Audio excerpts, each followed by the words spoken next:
and welcome to SciShow Tangents, the frightly competitive science knowledge scream case. I'm your ghost, Hank Gangrene, and joining me this week, as always, is mad scientist Scary Riley. Creak! And our resident every wolf ma'am, Sam Skulls. Grrr. The old calendar on the wall says it's Halloween time, and as you know, we here at SciShow Tangents love getting into the Halloween spirit, so this year is no different. October is trick-or-treat month, and Sam and Sari have invited some ghoulish guests over to Tangents Manor to join us. In fact, I hear one of them approaching the door now. Trick or treat. Well, it's Jackson Bird. It's YouTuber, author, and host of the podcast Cool Stuff Ride Home. Thank you for having me. Hi, everyone. I'm excited I feel to be like on it's been SciShow literal years since we hung out. Literal years, which, to be fair, is kind of most people in my life. True of a lot. It's been literal years since a lot of people hung out. Yeah. What is everybody's favorite thing to get trick-or-treating? I have a child, so I still get to get some candy when it's trick-or-treaty time because he has to pay taxes. Oh, okay. Does he get his cast-offs as well? He tithes to the Green family. Yeah, I do also get the cast-offs, but they're not necessarily the best. Also, maybe now, but in previous years, he definitely had no idea of like day-to-day what was left of what he had. He wasn't like, I counted and I had 8 Snickers. No, he has weak object permanence. Yes, yeah, exactly. those days are going to be limited. Uh-huh. Do we have any favorites?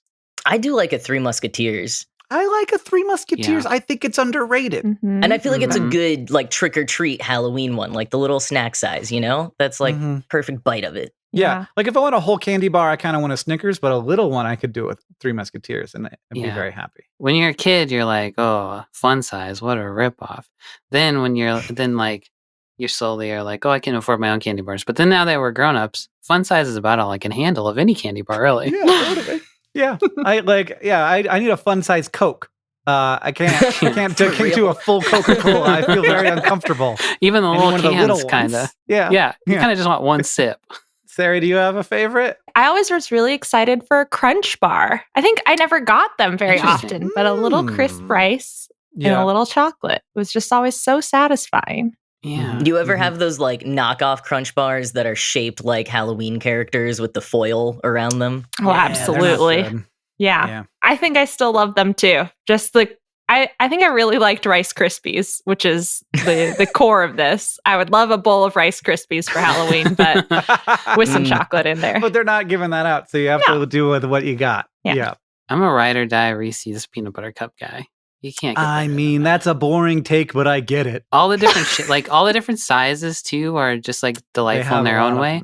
The tiny ones have a great ratio. The middle ones have a great ratio. The huge ones. And it's all different. You know what? I don't think that the ratio on the eggs is good. No. I love the eggs. Yeah. There's not enough chocolate in the eggs. The egg / pumpkin. Like, does the pumpkin have a better ratio? Pumpkin or is the same way. No, it's the same way. It's too much peanut butter. I have a pumpkin one in my refrigerator. It also seems like maybe pumpkin things just sort of meander into your home. Yeah. It's feeling I'm true. getting. It's a big theme in my life. I agree with all of you, but I want to pick one that's from the other category of candy. There's chocolate, then there's sugar. Just sugar things. And the sugar thing that I loved growing up that I don't ever get anymore is the bottle caps that taste like root beer and grape soda. Those were my jam.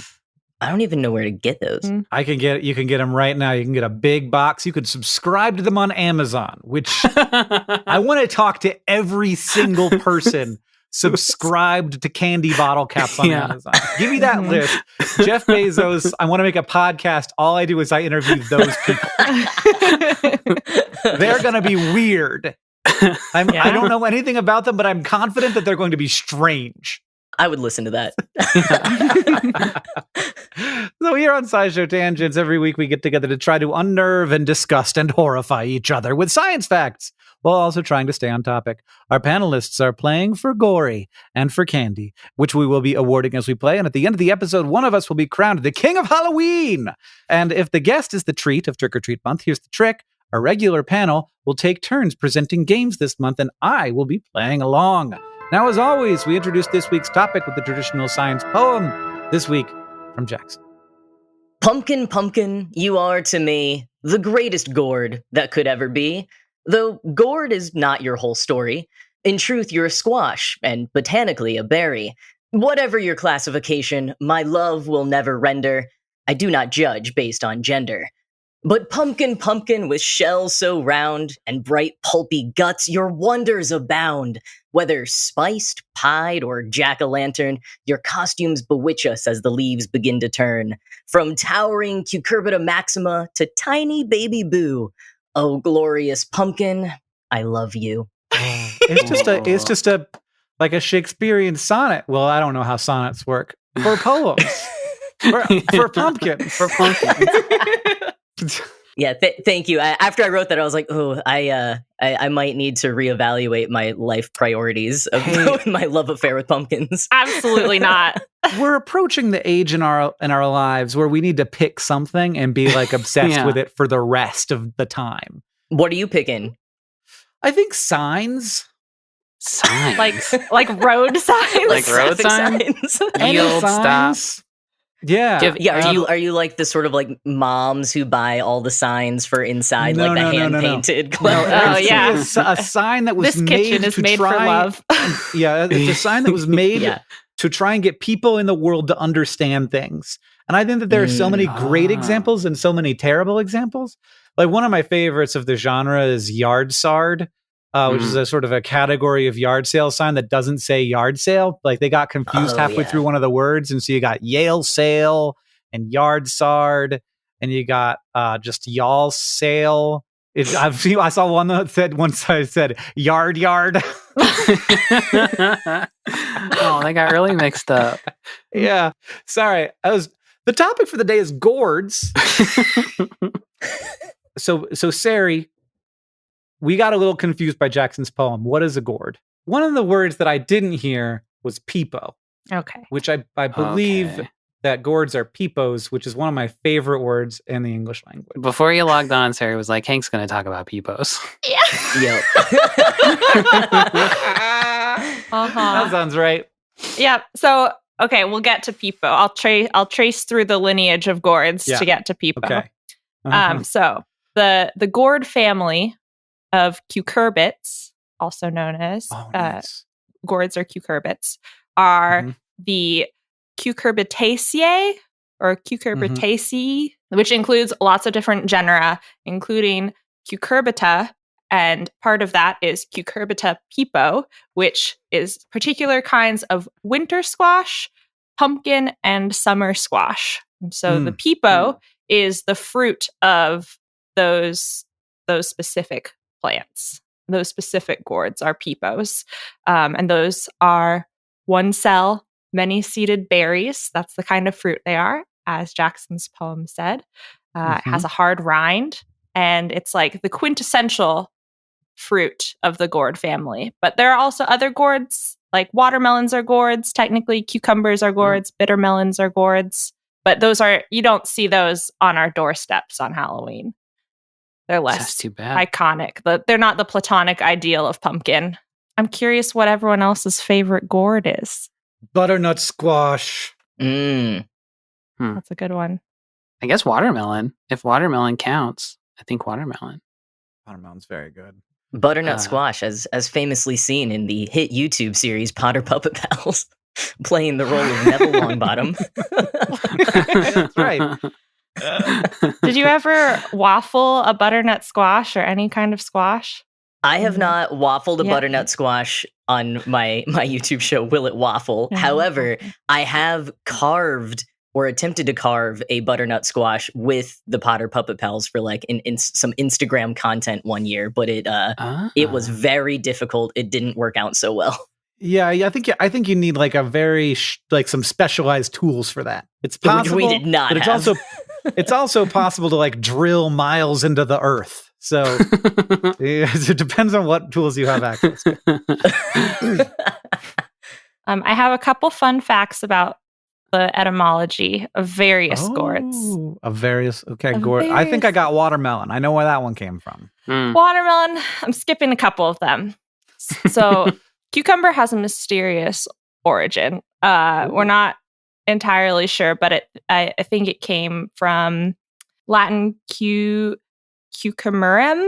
and generally is like the root word for any sort of gourd, which is why all the genus and family names are based off of it. But for a brief period of time in Middle English, they were called cowcumbers, and the pronunciation cowcumber was standard instead of cucumber because you didn't want them. They were just in the freaking cow field. They're those old cowcumbers. Dude, this is like that part of the season where you're like, what am I going to do with all of these? Yes, they were only fit for animal fodder. You give them to the cows. Eat these crunchy, watery gourds that aren't sweet and can be made into pies and things like that. What changed? We liked snacking more later in our lives. I bet we made them taste better. Yeah. I bet somebody came along and bred a better cucumber. They were probably pretty bred gross. a better cucumber. Say that like 5 times. The other ones that I have, squash. This is our first one that I can trace back to like a Native American word, which is exciting. In all these episodes, it's from the Narragansett Algonquian word, ascuta squash, which means things that may be eaten raw or uncooked. And then we just were like, yes, squash. So they were probably describing in very much detail of like, yes, you can eat these squash like uncooked or cooked. And then they were like, and then the white people went up and were like, squash. I got you. Squash. I get that. As we do. I think there's something with the etymology, or at least like at various points, so much with like the pumpkins and the squash and stuff. There's like very confusing etymology with it, in part because like they are actually indigenous to the American continents. And so then when like the colonizers came over, they had never seen pumpkins before, which granted did look very different, several hundred years ago, but they kept thinking they were types of melons. And so I think at some point there was like weird hints of melon language in the pumpkin language. I know they called them like pompions for a while. They're pumpy melons. Yeah, that's it. That's why. And that means that it's time to move on to the quiz portion of our show where Sari is going to kick it off with it. Truth or fail? So the premise of truth or fail, I don't have it written in front of me, but I'm going to give you 3 stories, specifically 3 relationships between gourds and animals, but only one of them is true. If you guess it right, you get the point. If you get it wrong, I get the point. The candy, I guess. Sure. And here they are. Number 1. Most squash plants are pollinated by just a few specialized bees. The squash bees time their mating with the flowers blooming, and while they're tumbling around in there, the relatively big, spiny pollen grains cling on to their extra fluffy leg hairs. Plus, while generalist species of bees seem to get lightly poisoned by squash pollen and or can't digest the nutrients as well, squash bees and larvae are just fine. Or is it number 2? Besides being a crunchy source of water, field mice sometimes chew out a chamber in field cucumbers, also known as slicing cucumbers, to avoid the heat. Because of the cucumber's thick skin and the plant's big leaves, this hidey hole can be up to 20 degrees Fahrenheit cooler than the air temperature, letting the mice hunker down for the day and move on at night to scatter seeds in their poop. Or is it number 3? Most male crickets use stridulation to woo their mates, which is rubbing specialized organs on their wings together to make that chirping sound. But there is a species of cricket in China that instead thumps its wings against the thick, smooth skin of the bottle gourd, also known as the calabash, to make a fluttering or rustling sound and stand out from the chorus of other insects. Ooh. So, is it number 1, squash bees and poison pollen? Number 2, field mice and cool cucumbers? Or number 3, crickets and bottle gourd instruments? Those all seem totally plausible to me. Oh, I think they all seem ridiculous. No, I think they all seem like they could be slightly wrong. Yeah, it's a little bit wrong. Made a mistake. I like the idea that these cowcumbers, sometimes a cow would eat it and it'd be a cucumber, and sometimes a cow would eat it and it would be a cucumber mouse burrito. Oh no. Just get a little extra protein in there. Oh. But I think it's a very cute idea to have field mice hiding from the heat inside of a cucumber. And that's why they call it cool as a cucumber. Oh, okay. Well, that might convince me. Yeah.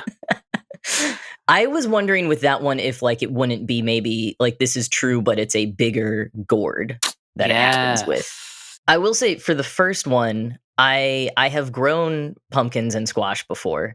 And the different types of bees is not something I ever came across, but maybe I just didn't do my research on it. So this could be learning a new good thing to know. But yeah, it's not something that I noticed or read about while growing pumpkins and other squash. My wife grows lots of squashes and stuff, and I feel like all kinds of bees are getting in there. I don't think there's just one type of bee getting in there. Yeah. And then the last one, I'm always skeptical that bugs are smart enough to do anything. But could they do this? Yeah, there'll have to be a really old relationship. Yeah. For crickets to get good at whapping. But I'm going to go with that one.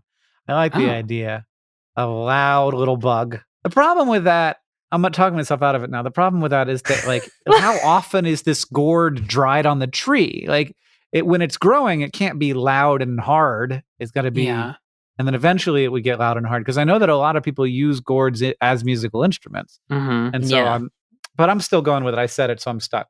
Okay. I was kind of leaning towards the cricket one. Oh gosh, what was the second one? It completely left my brain. The mice that live in cucumbers. Richard Scary Mice. Yeah. Yeah. Even though I said I think that it might be a bigger gourd, I think I might still go with that one. Because I think I can kind of see that happening. And because also what Hank just said about like for the cricket one, like you have to like time that so well. But for this one, it could be like an abandoned cucumber that fell off a while ago. Like there's a longer period of time with which this could happen. So maybe I'm going to go with number 2. I think I'm making a big mistake, but I think I'm going to go with the cricket one as well. What do we got?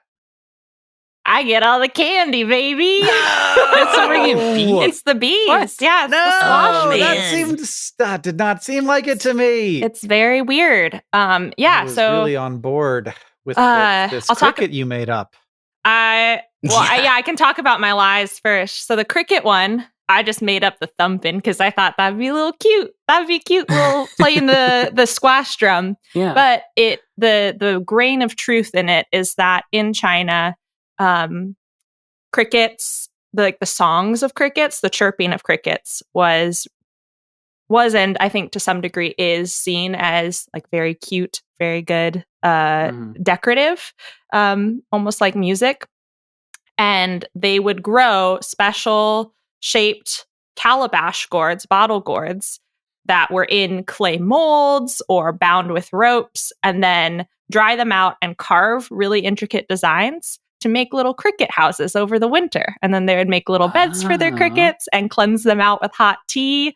And that way their cricket pals could sit inside the gourd and chirp, and then it would echo and make a louder sound. And so you can find these like decorative Chinese cricket gourds in museums, and they're very cool looking. They're amazing. So cool. Just for a little. That's really cool. That's super great. The cucumber mice one. So the seed of the lie was cool as a cucumber because I found this factoid that was passed around the internet. So many people say, according to a study in 1970, the inside of a cucumber can be 20 degrees cooler than the outside air.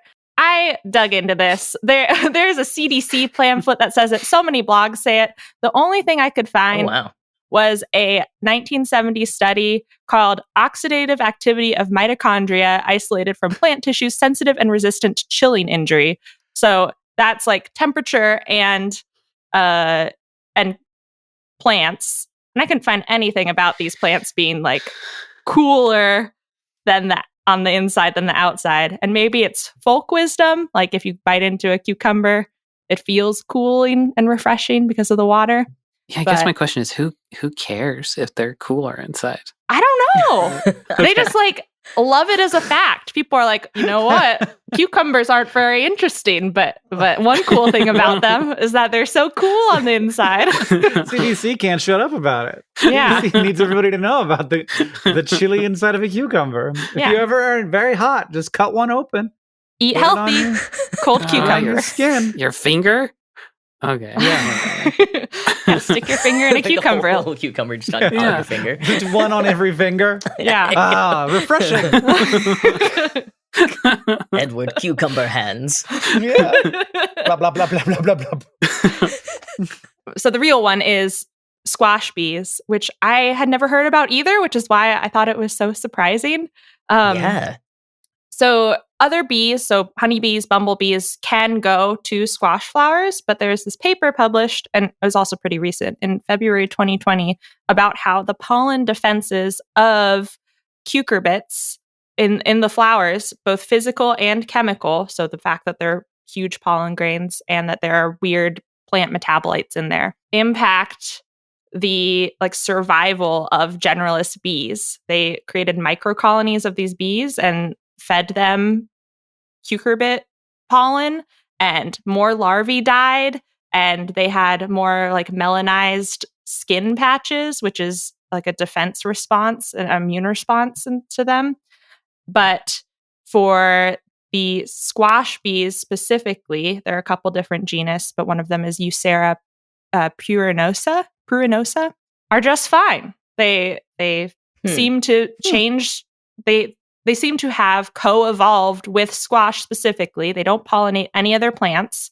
And they are both resistant to whatever toxins are in the squash pollen, and are structured physically to be able to collect the grains. And to Hank's, I'm so confused. What? Yes. Why Reasoning. do that? What's the Yeah, point? why Like do a lot of that? extra work. I think part of it is evolution is weird. And but the second part of it, if we want to apply reasoning to it, it's that generalist pollinators go to so many different plants, and squash plants, like any plant, need to be pollinated by other flowers of the same plant. And so by co-evolving with a specialist bee, there's this bee that will almost entirely go from male or female squash flowers and hop around, and so you're not going to get squash pollen let off in an apple tree where it's not doing anything, but instead the pollen will always make it to another squash Right. plant to be able to hybridize, to be able That is to why they do it. make more seeds. So that you don't waste pollen on a bunch of just pollinators going willy-nilly. I need to learn more about botany. There's a lot there. Plants And are cool. I feel Yeah. I need some. We just did an episode of SciShow on lion's mane mushrooms and how they're good for your brain. I definitely need something that's good for my brain. All right. I definitely need help. Let's go to the commercial break before I cause a problem. And when we're going to take that break, and then it'll be time for another game. All right. See you later.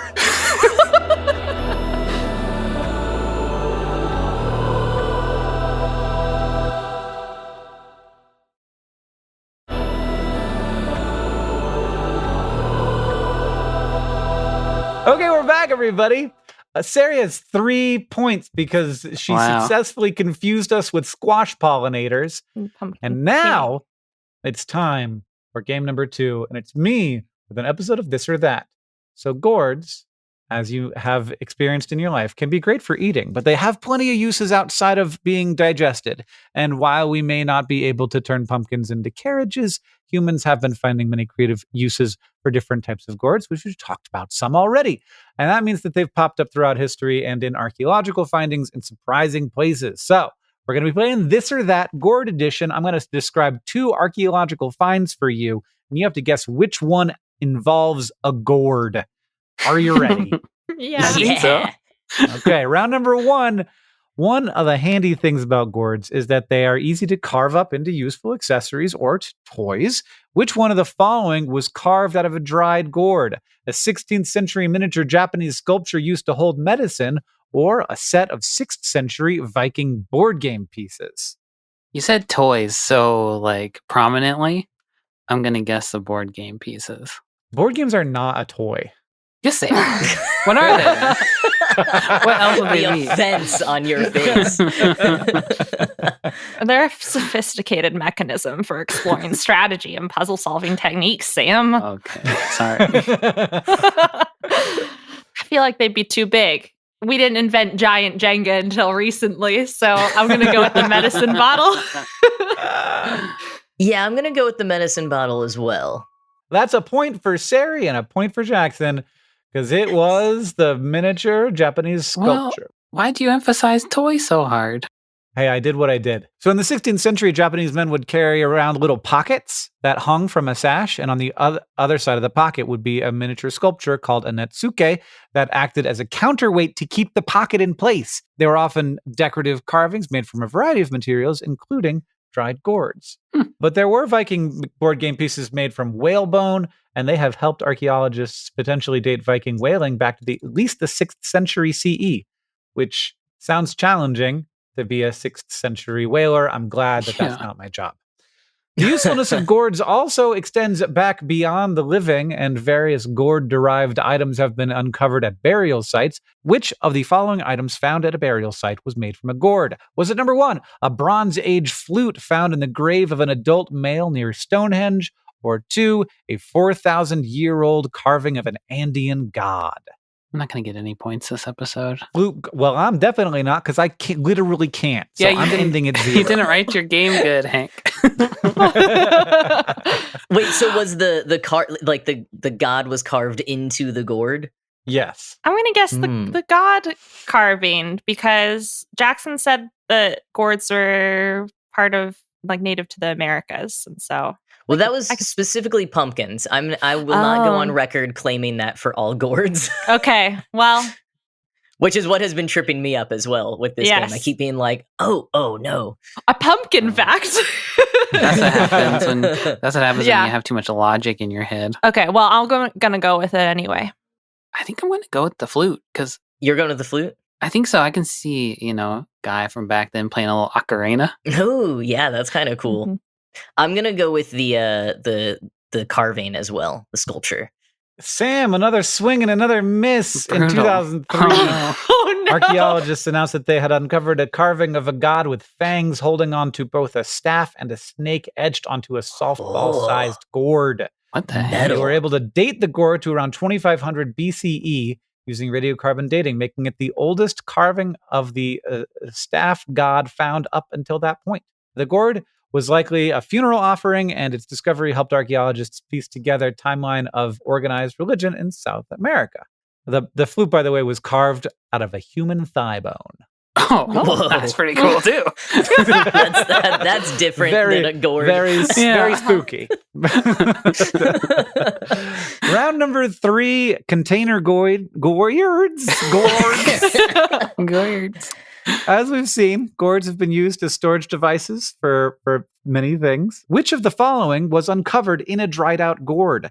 A sample of the world's oldest cheese discovered in a 3,300-year-old ancient Egyptian tomb, or an 18th century handkerchief thought to have been dipped in the blood of the executed King Louis the 16th. I had to do some Roman numeral translation there. I was going to be like, one of these is going to make way more sense than the other. Neither of them. They're both bad. Why? Is it the oldest cheese or a bloody handkerchief? Okay, if you had a gourd, what would you hide in there? Yeah. I think I'm going to go with King Louis. Just cuz. I think I would rather store a handkerchief in a gourd than cheese also, so I'm going to stick with it. I would stuff it there. Uh-oh, I've got blood. No one suspects the gourd. Yeah. That one's so specific. I think I got to go with. I mean, either it's a devious trick. Seems too specific though. I'm going to go with the blood-soaked handkerchief as well.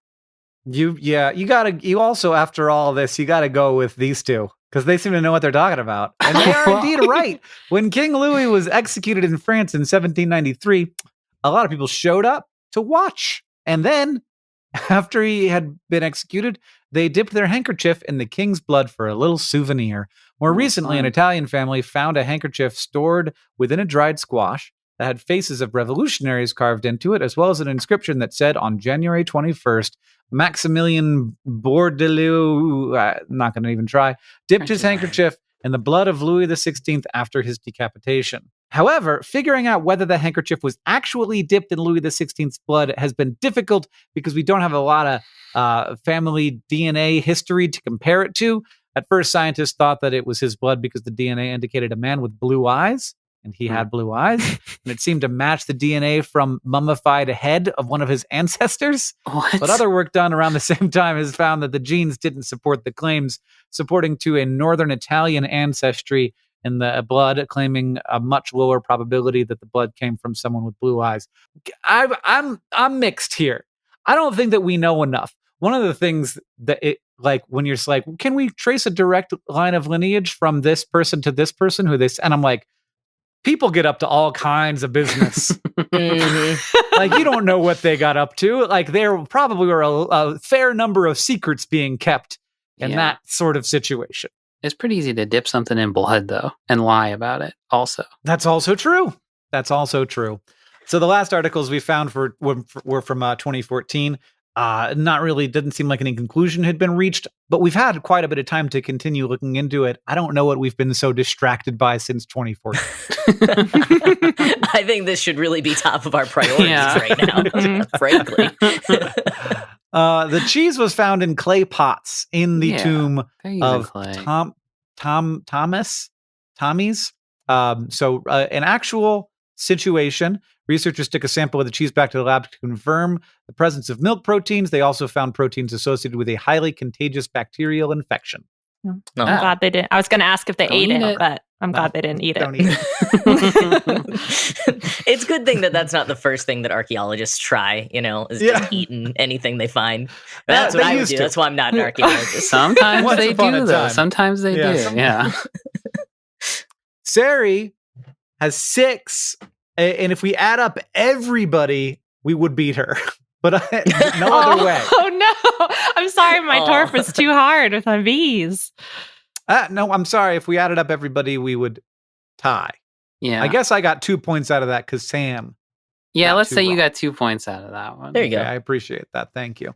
Now it's time for Ask the Science Couch, where we've got a listener question for our finely honed couch of finely honed scientific minds. The couch is not finely honed. The couch is just a normal couch. Imagine it in your brain. At the Giant Cloudor on Twitter asks, I've seen multiple videos recently about accidental cross-pollination of cantaloupes creating hybrids, such as a cucumber cantaloupe hybrid. Can you explain this sort of phenomenon? Is that real? I don't know if that's real. If it's real, look, they're close enough related that the genes did the gene thing. Have you ever seen a Corgi Rottweiler mix? Because wow.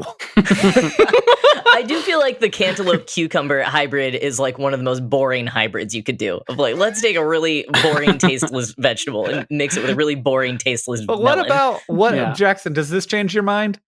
Cantaloupe-cumber. Yes, 100% changes my mind. They are 2 of the funnier words, so maybe someone knew what they were doing. Tragically, there's no cantaloupe cucumbers or it's fake? Cucamelons or any sort of melons because they're different genuses. So you can't. You gotta be in the same genus, I think, as far as I can tell, for plant cross-pollination. I'm also not a botanist, but that seems to be the summary of my research. So, for example, Cucurbita pepo contains things like zucchini, acorn squash, spaghetti squash, delicata squash, pumpkins. And so you could have like a pumpkini or an well, that's fun too. Yes. I don't know, delicate corn. You can crossbreed those because they are similar enough genetically.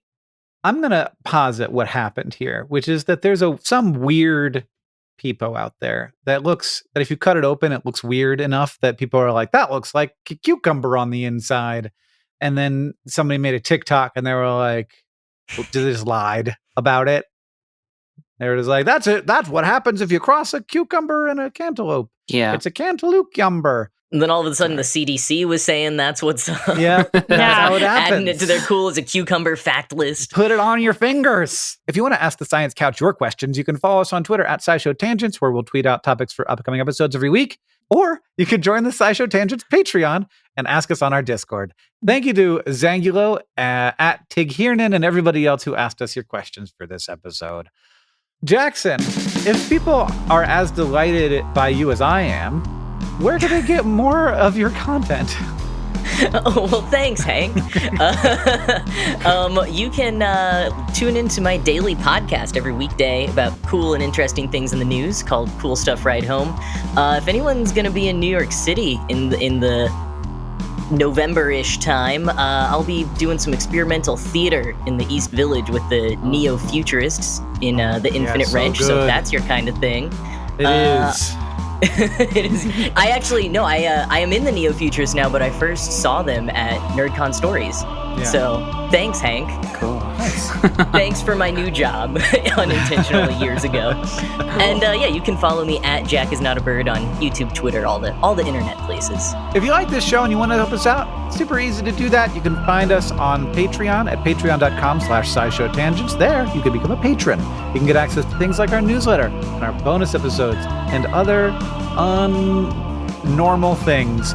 And we have a tier where you can get a special in-episode shout-out. That's the tier that patron John Pollock subscribed at. Thank you, John. Second, you can leave us a review wherever you listen, if it allows you to leave a review. Some places don't. But that's helpful. It lets us know what you like about the show, and it lets other people know what you like about the show. And finally, if you want to show your love for SciShow Tangents, just tell people about us.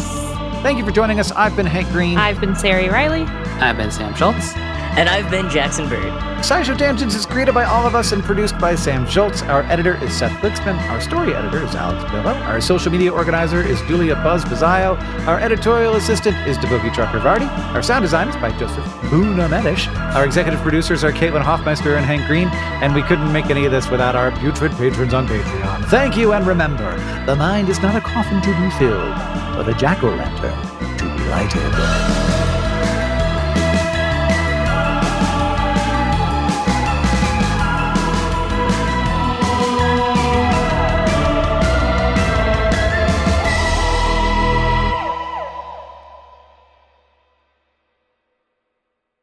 But one more thing. Aardvarks are known for digging up termite mounds and anthills, but they've also been seen eating one specific plant, an odd species of cucumber that grows baseball-sized gourds around 20 to 30 centimeters underground in the sandy soil of southern Africa. The aardvarks dig up these cucumbers, eat the watery flesh, poop out the seeds in dung piles near their burrows, and then bury their poop. These cucumber seeds wouldn't germinate without them, so it's an extremely weird plant with an even weirder symbiotic relationship. You know, they did not cover this on Arthur. That I would love to see that episode. We don't talk enough about Arthur's poops. Time for dinner, son. And then they go out in the backyard and start digging. Third, feet underground.